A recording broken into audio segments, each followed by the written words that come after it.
Okay, it's a very understated start, but wow, I don't think I've ever done a panel this big with so many people here. Why aren't you guys buying formats or on the TCB stand buying programs? That's what I want to know.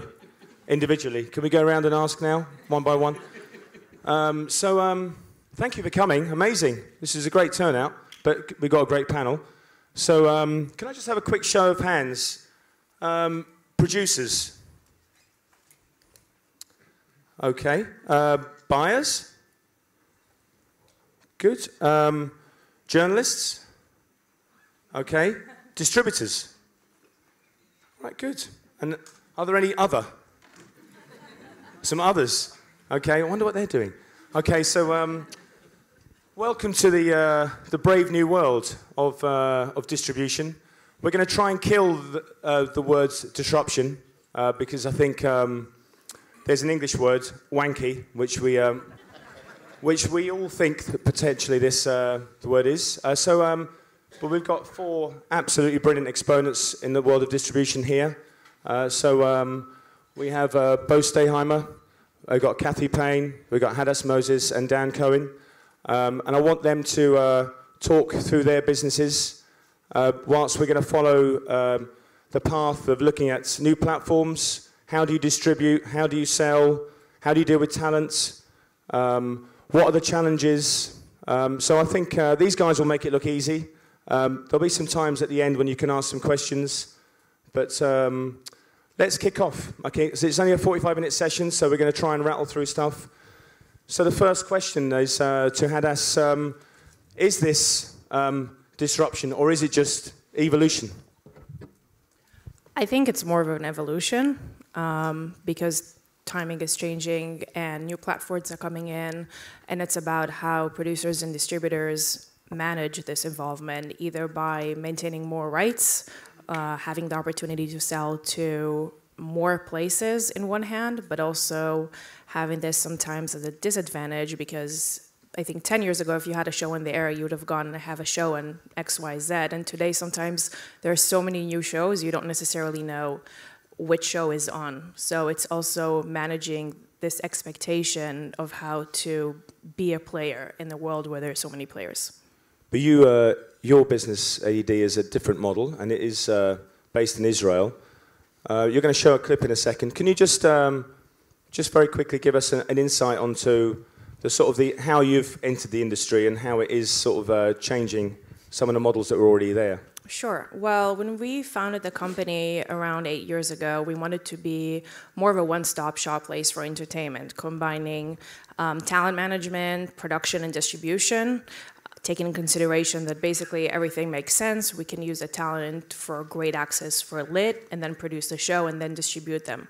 And so I think having all of the 3 aspects together, you come in a different power to any buyer or platform. You're not just doing this, you're not just talent rep or just producer. And I think that enables you to keep a lot of the rights, but also being more in control of what you're doing because you're managing everything. Brilliant, thank you. Do you want to show a little clip to demonstrate? Sure, not me physically, but I'd love to.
Not everyone needs to be a parent. Da mais explicar?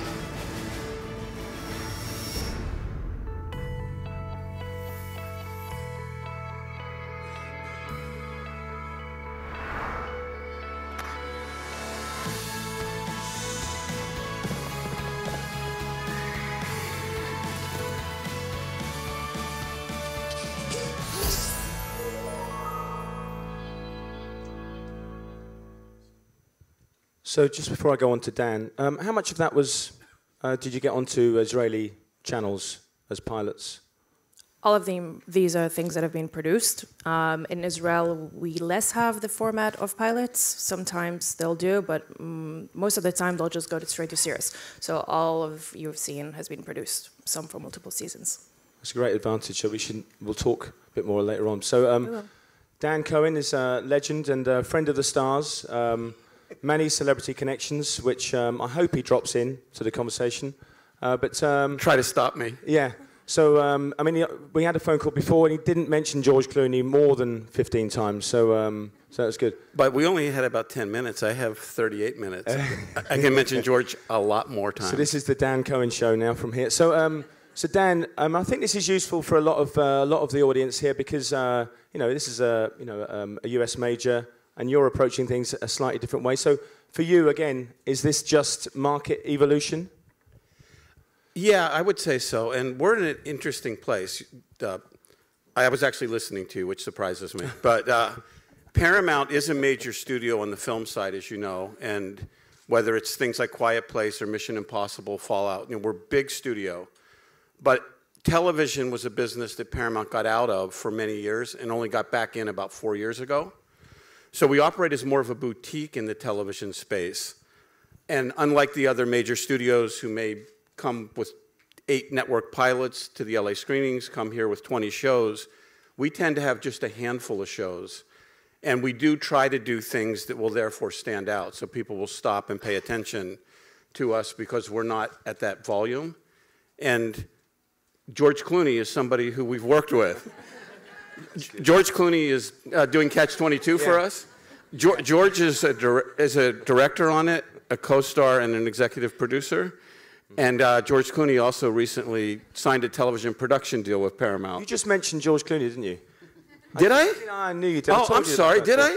It's not 37 minutes left, it's actually the number of times that he's mentioned it. Oh, the count's going up. So, no, because people will expect you to have a big monster of a platform, but it isn't, is it? Paramount TV is small. But do you want to, is there a clip you want to Yeah, there's a clip that'll give you a sense. And keep in mind, we've only been back in the television business about 4 years. So I think it shows that we're a bit of a boutique, but we're trying to do stuff that's special and that cuts through in the marketplace. So I'll let you play the clip, and we'll move on.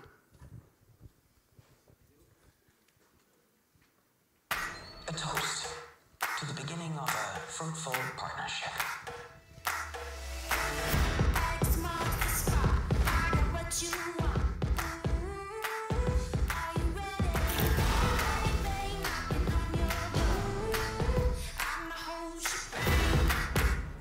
What I've seen is a station in need of a win, so let's go get one. You did good today. You want to admit that you may actually like this. We look tight, and we look fierce. General Shakeout will not be running this base. Wrong. I will be running the entire operation. That was George Clooney. Anyone who knows me knows I simply just can't help myself. I'm an alienist and help those with an illness of the mind. He's here. We are missing not how he kills, but why. And most importantly, when will he kill again? What are you gonna do? I'm gonna do what I do best. At its core, it's about female friendship, and it's really empowering. Dear Diary, I hate all my friends. That doesn't mean I want them dead. Let's do everything together, like our first kiss. And then be like the best year of our lives. Shuji, get off AOL! Time to get the party started.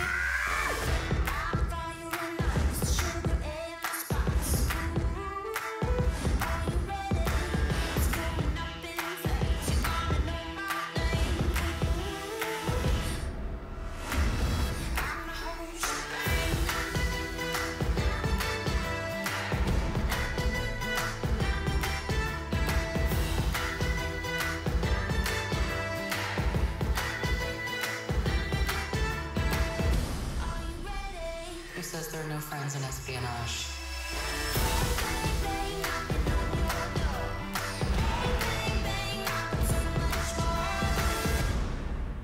Ooh la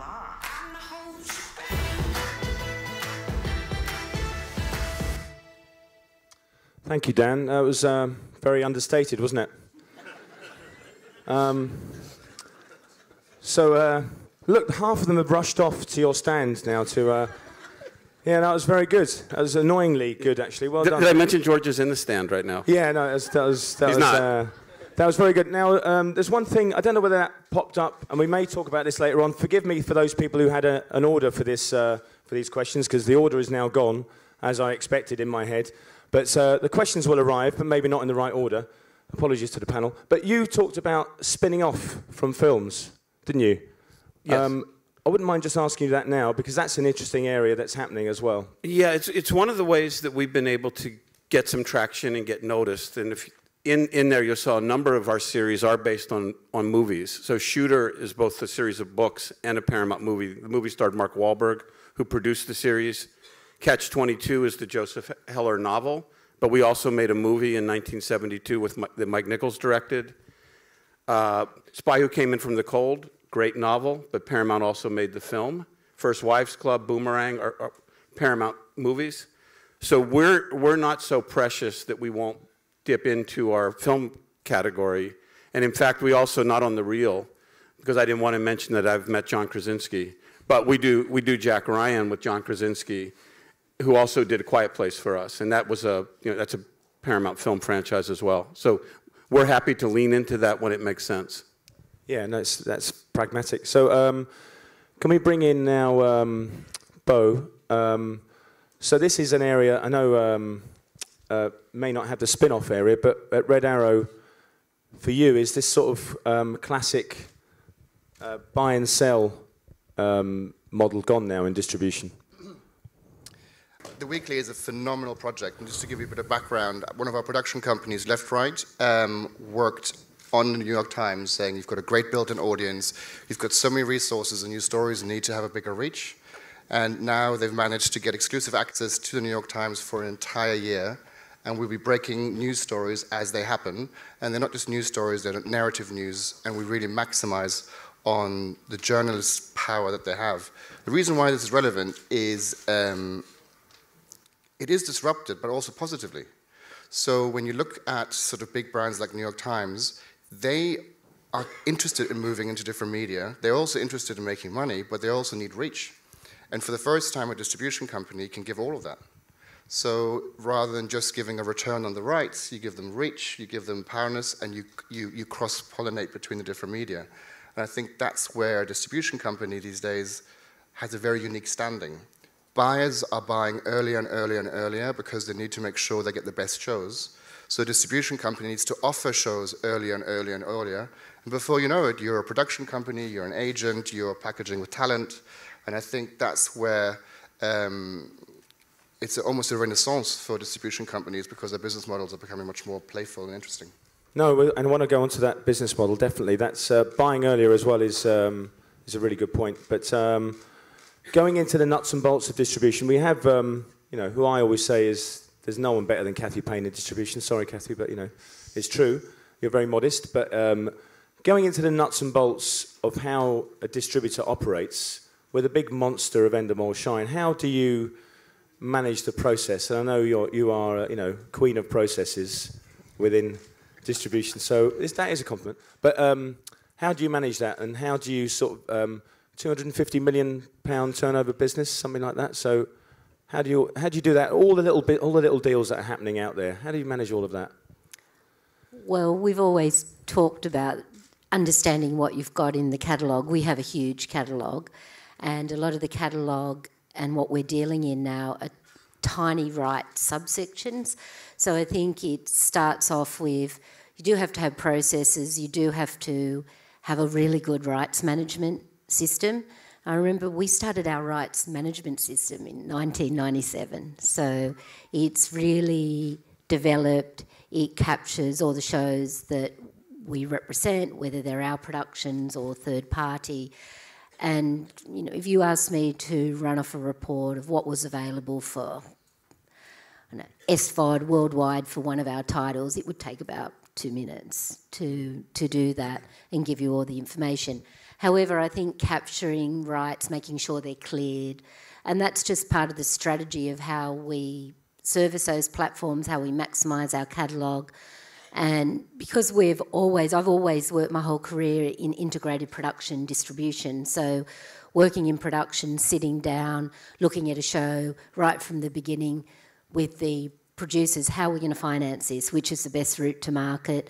And now with all the new players and the way the market's evolved, because we do so many formats and localise, have to think about, well, if we sell this show in this language, in this country, to this utility who has a wide reach, how that will affect other territories. We were talking about shows where we produce in some markets 7 different versions of with Big Brother, we do 7 different versions just in India. Wow. And how you manage those and how you retain those rights.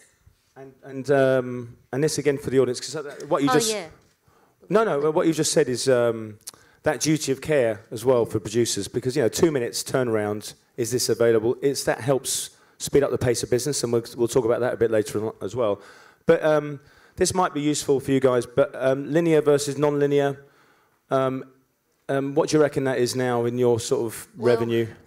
There's been a lot of talk. I don't believe linear television is dead whatsoever, so I think personally that's... Come on, one of you disagree, go on. That's just another one of those words like disruption. Yeah. And digital, which I hate the word digital. Why? Why do you hate that word? Digital is a form of delivery. It's not a right. Right, I agree, yes. I agree. I think linear TV is also delivered by digital. Why is that funny, by the way? I mean, it's good, it's great, but yeah, it's true. So let's just keep it simple. Yeah. So we're talking about linear versus... Yeah, linear, I think that linear has its own way of competing with OTT. What we are seeing is that they're very much strong on their domestic product, is important to them, rights that they can exploit. Some of our main business this year has been all those secondary rights, the rights to relicense shows in domestic markets are suddenly very valuable. That ability to offer, your linear broadcaster might want to offer an expanded video on demand service, as we're all seeing in all the territories. What have you got that's been produced in that territory? What's available? The languages that are available? And I think they'll play to their strengths. We're also seeing a big spike in local remakes selling within their own regions, rather than having an American import. You'd rather, if you're Czech, you might want to buy the Polish remake rather than the American. And I think that there's a big... And we all know a number of the studios will be launching their own direct-to-consumer offerings. So there won't be as much product potentially available, so it allows if you're able to produce domestic. But if you want to look at our clip, I've selected, because I don't think you all know what we do in the reality space, I've selected to show a script which is our non-English scripted reel, just to show you the No, it's good. And then we can then... I want to talk to Hadas straight after that, because that's very appropriate for how your world has opened up completely wide, and you guys will have something to say about that as well. So no, play the clip, please. Donc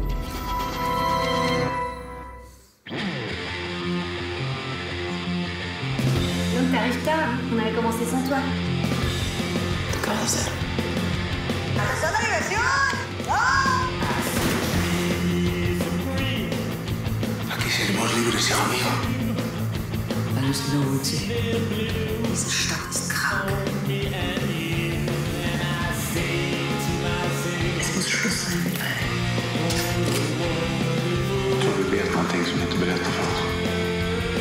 Er zijn hier 3 mensen weg. Wanneer ga je nou zo'n actie komen?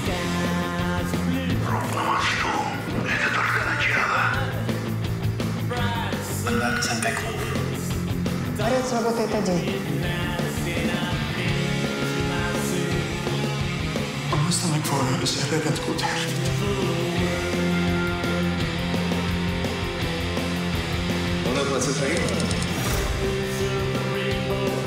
Soyez attentifs au moindre détail. Planerar på nya offer. Vet inte vilka det var vi gör.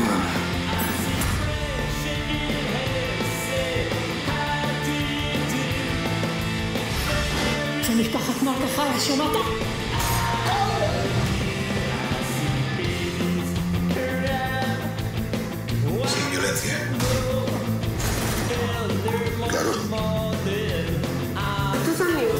Dan van mnie.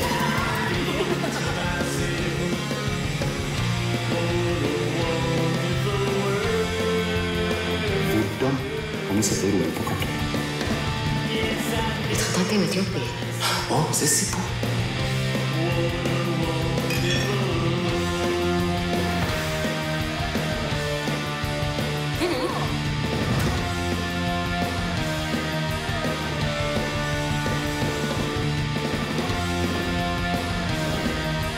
אצלם זה נווה מדבר.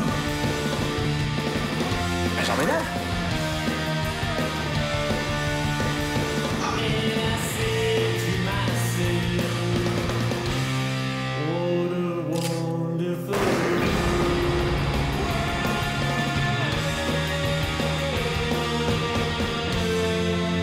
The whole world's gonna be watching.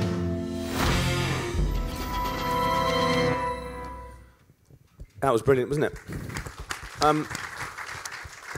We're on the next door stand to Endemol Shine, so thanks very much. That's going to do a lot for our sales this week. Thank you. But isn't it amazing? I think it's amazing. Who would have thought a few years ago you'd be watching Endemol Shine showing foreign language drama? There isn't an afterthought. This is front and centre to the business now. Who would have thought that? Isn't that is an amazing thing, Cathy? I mean, is this a sort of this will be a major thing that all your salespeople will be out pitching? Well, a lot of those titles we featured in that promo are various adaptations of formats. So there was The Bridge there, which was Bron, the fantastic Bron from Sweden. We're just doing our 5th version of that, which is going to be in Singapore, Malaysia. So that's changing, scripted in that market, because it's a premium scripted production. So yeah, it's good to see that. The French 4, and we call it the French 4 because we can't pronounce the word properly, and as an Australian. Anyone volunteering? We are in France. Yeah. So that's just gone on TF1. So yeah. So I mean, this does for once my questions are leading into the others. So this one does. But Hadas, this has opened up your world, isn't it? Completely, I think. Yeah, definitely. I mean, you know, we saw in the sale of Fauda, which we did a couple of years ago to Netflix, the fact that over 100 territories are watching such a local show is phenomenal. I think it's great for business. But on a personal note, as a human being, I think it's also great that people around the world are viewing different cultures, different languages, and are people open to see diversity, if it's in talent, if it's in language, even in cultural. You're actually seeing television as opposed to having it as a screensaver, if it's in a language you know. And people are open to seeing this diversity, and I think that's phenomenal. I'm from Israel. It's great that culturally you can show that there's more than terror and war, that we're actually good in doing TV. And I think it's amazing. There's all these streamers. We just sold Miguel to Canal Plus. That's going to be in Hebrew as well. And the fact that all these platforms are interested in actually showing the original language is phenomenal. And are there other markets in the world that are like Israel in terms of its sort of dynamism and creativity, the way you link up with platforms and showing pilots? Are there other markets in the world that you think are trying to copy your model? I think Scandi content is also well reviewed in the world. People are open to that. And I don't think there's just one territory. I know Israel is a good buzz right now, but you know, every once in a while there's another country with a buzz. I think in general, people are open to see. There's Gomorrah, there's like a bunch of shows that people are open to see in their original language, where 10, 15 years ago, less. And I think it's incredible. It shows around the world, I think, involvement of the distribution, but also, and most importantly, as a human being open to things like that. Yeah, and there are a few D words here, because Cathy said digital, yeah, and we're going to kick out disruption. We've already said it's wanky, so that's good.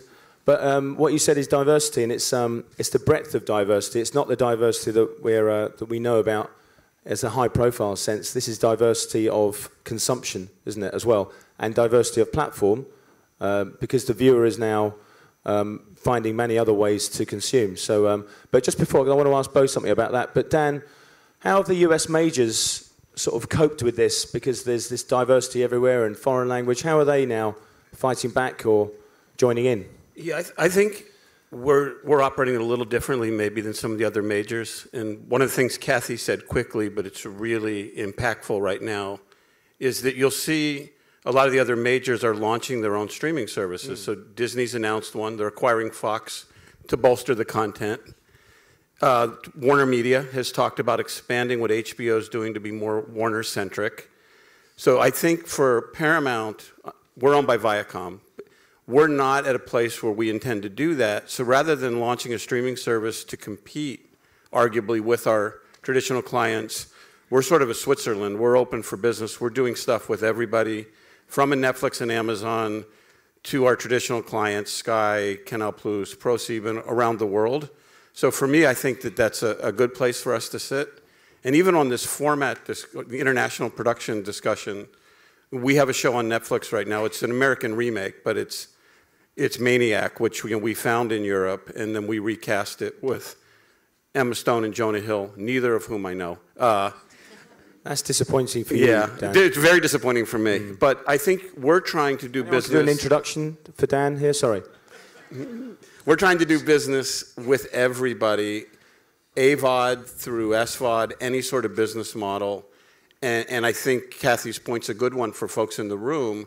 Opportunities are opening up. Disney, Fox, HBO, these are big content providers who are looking to keep their content in-house and launch their own service. It opens the door for other players. And this opens the door for you in that what you just said, you're agnostic, aren't you? You are Switzerland. I mean, not completely Switzerland, obviously, because that would be strange. But yeah, so you're agnostic, and that allows you to work with everybody, which is an advantage, you think? I think it's a great advantage for us. It's certainly a lot of fun to come to a market like this and be able to offer all of our content, from movies to series. And I'll just end with this.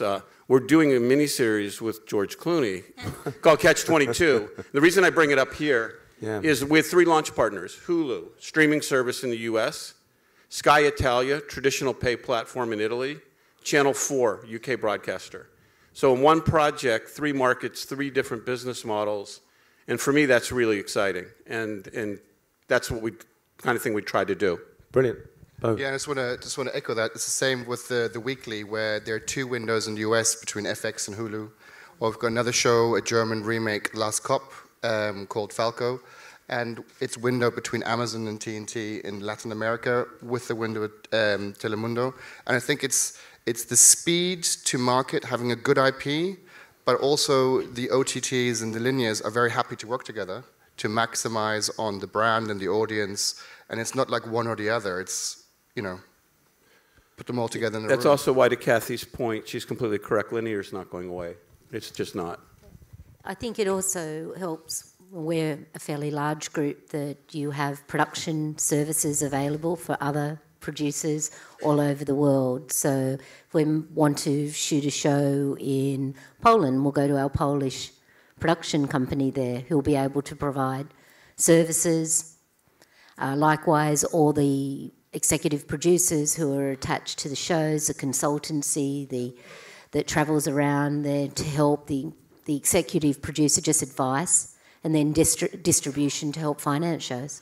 So it's basically decentralized the whole industry. If we are going to talk about this brave new world, it's all maybe 10 years ago we were talking about a few dominant geographic areas of the world. That isn't the case now. We've just been talking about that, and just about how this seems like, because I'm involved in this area, but I'm too modest to play a reel. But TCB Media Rights, R8D3 stand. How do you these patchwork quilts? These 3 or 4 broadcasters. How do you manage that? And that's going to lead on to me talking about talent. So feel free to talk about that at the same time. Well, there's one question like boutique versus monster, and I think it's a combination. I think these days, if you're a collective where you've got your fingers in many pies, and you kind of go, wow, in Eastern Europe, there's real cash coming into the market. And you as a bigger, collective, you can spot that and then throw all your energy at sort of figuring that business out. And I think if you don't have production entities, you find one, and it's this sort of, I call it the Uber connectors. Be global, figure out where opportunities, and then just jump on them, rather than in the olden days where you would take a US show and export it east. It's about there are margins everywhere. And you talked earlier about, and Hadas, I was going to ask you this about getting in early. Does that mean that talent and the platform come closer together very quickly now? Because you have to, as you say, you're not dealing with a finished show. You're dealing with the very, very source of the idea, aren't you? Yeah, and I think if a big OTT player comes along and wants a talent and fully finances it, fine. But quite often in the background, there are different soft monies, there's investors, and they always need a business plan. And who's going to write the business plan? It's going to be the distributor who can value rights, who can understand what the cash flow is. So our roles as distributors are growing every day. And managing talent, because of all these things that you just mentioned, you know, with different platforms everywhere, is it hard to manage? I'm talking about, say, writing and present and star talent. Is it hard because of all of the opportunities that are given, Hadas, for you? Is it hard to sort of keep them to yourself, or do you just have to accept they're going to go everywhere, and you have to accept once you get them out there, they're going to be competition is going to be after them?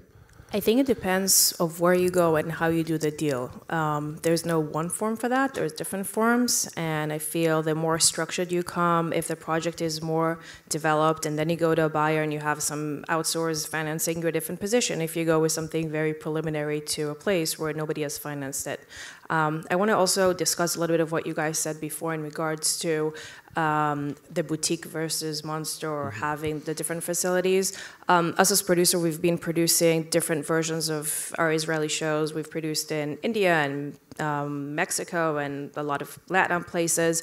And I think in today's world, it's so easy also to get globally everywhere, even if you're not necessarily there. You literally pick up the phone and call people.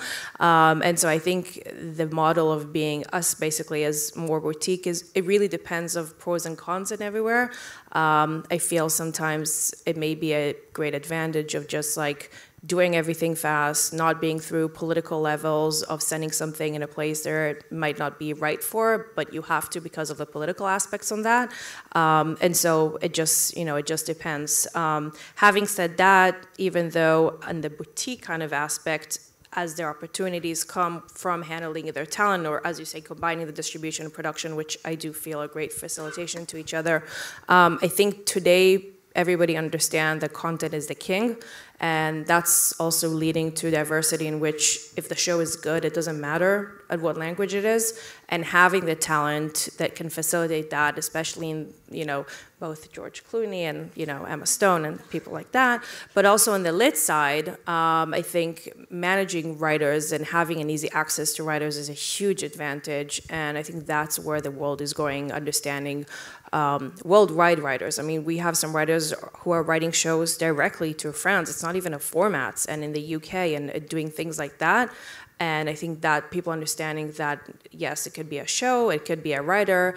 As long as the content is good, that's what that matters. Cathy, do you want to just say something about this, Cathy, before I ask Dan? Well, I'd say with talent and managing talent, the world is more flexible, and you have to look at what they want to do. I think you've seen so many feature film talent go to TV, and that's because they weren't tied into the length of contracts. There was flexibility. They would be able to do different things. With writers, I think everyone will say that good writers are in high demand. You have to plan around what their commitments are, and also really listen to what their vision is and the story they want to tell, and make sure that that's all joined up with your broadcasters or your platforms or whoever your major parties are going forward.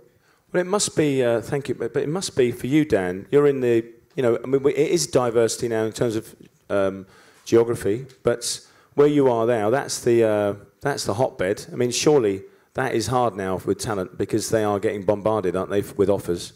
Yeah, it's definitely very competitive. One of the things that we've enjoyed the past few years is on the television side, we have a partnership with Anonymous Content, and they have a talent division. They're very good at sourcing IP, and they were our partners on a lot of our productions, but it's definitely very competitive. And actors, writers, directors are jumping back and forth between film and television, SVOD and traditional. So yeah, it keeps us hopping, and I do agree with what I heard the other folks say, that for us, story is usually where we start, and a lot of our things are well-known books or IP, and then who's going to write it, because it's really storytelling in the end. If you have a great cast, but it's not a good story, people aren't going to watch it. So it's about the writers. Yeah, in fact, you know, like Catch-22, the writer is Luke Davies, who wrote Lion, he wrote Beautiful Boy, and we were very fortunate to get him. And if we didn't have scripts that we believed in, the production wouldn't have worked. I don't care who's in it.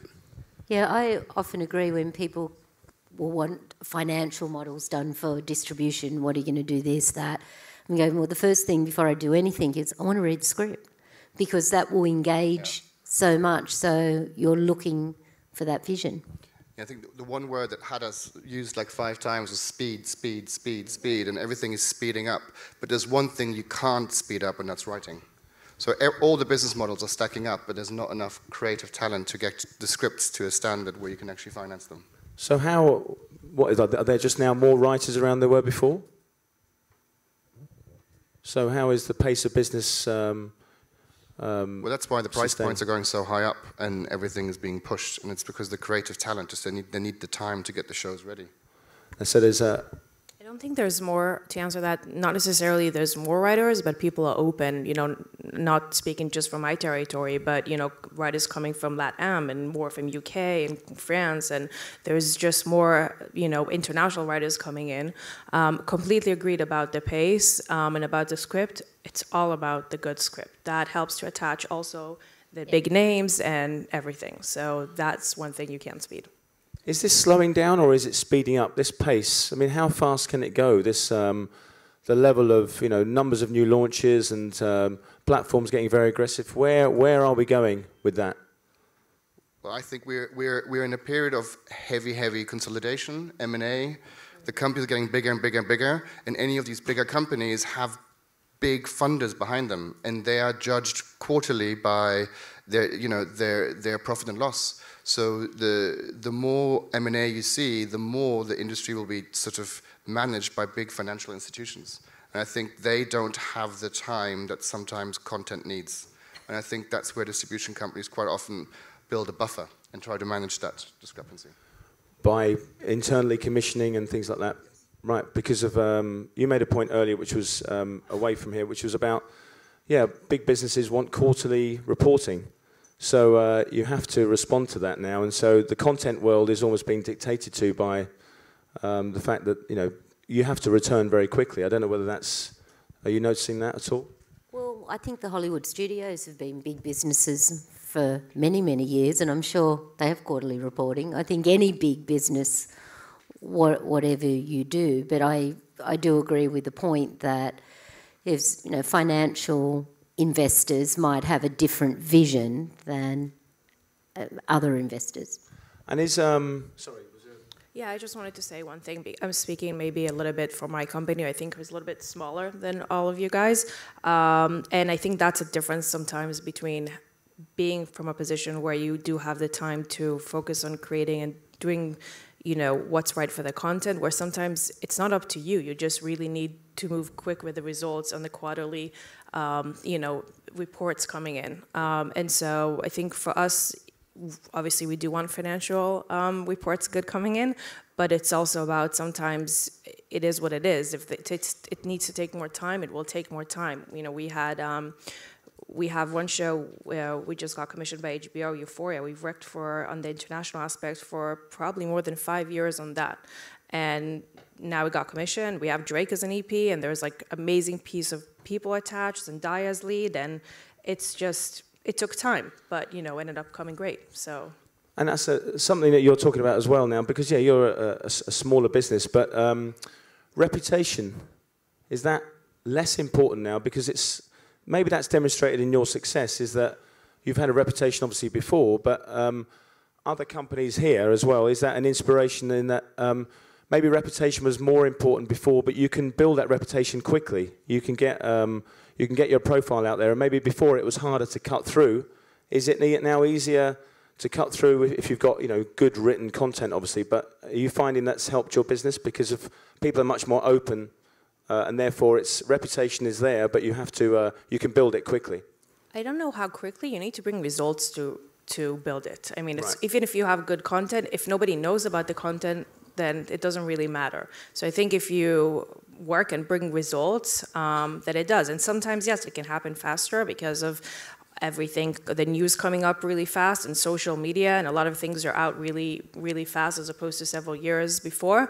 But I feel if you do the work and you bring good results, then reputation, yes, it's important. And sometimes if you're not in the bigger space, that doesn't matter. If you do good things, that's all that matters. I think that's where packaging comes in, where in the scripted space, there's classic packaging, but there's commercial packaging. So a lot of the linear broadcasters might not have the confidence that they used to have, but if you bring a show that has aired here, here, here, and I'm working with Endemol Shine, and I'm working with you, and so the package you're bringing is like, well, there are all these, you know, established companies attached to this project, and that might give the project and the buyer the confidence to then go for it. Yeah, and for us, one thing that we've had a lot of success with in my 18 months at Paramount is we license content on behalf of Hallmark in the US, movies, and we're going to launch a series with them. That brand is known, and whether it's here in France, Europe, even Asia, people recognize the Hallmark brand, and it's been a very easy thing for us because they've spent years building their reputation. Great answer. Yeah, and it's just been a nice fit for us. Yeah, that's reputation as well. Sorry, I've just looked at, we've got 40 seconds. Any questions, anything? Apologies, that's really good time management, no surprise. Yep, here at the front. With all the platforms, you just mentioned marketing. How do you get the word out to the consumer, whether it's on Hulu, or it's on linear, or it's OTT? How do you tell the consumer about your product? So there are many different ways, depending if you're non-scripted or scripted. If you look down the scripted path, you know, your press kits are very important, the marketing's very important. But when you cast for non-scripted, the more people you cast who have a great Instagram account, who come with a built-in audience and they start talking about it, that's the most native and organic way of marketing, where people will then turn to the show because it feels natural. Good answer, and I'm afraid, I'm really sorry, we've run out of time, but thank you very much for all coming as well. What a great panel. Thank you very much.